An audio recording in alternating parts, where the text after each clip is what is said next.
धनश्री, हा, बाप कोण असतो ग? ज्याच्या अंगा खांद्यावर खेळत मुलगी लहानाची मोठी होते. तिचे इवलीवलीचे हात जेव्हा त्याचे बोट घट्ट धरायला शिकतात, अडखळणारे पाय जेव्हा चालायला शिकतात, त्या क्षणापासून ते शेवटच्या क्षणापर्यंत जो साथ देतो ना, तोच असतो बाप.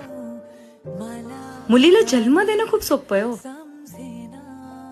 पण तिचा बाप होणं तितकंच अवघड आहे.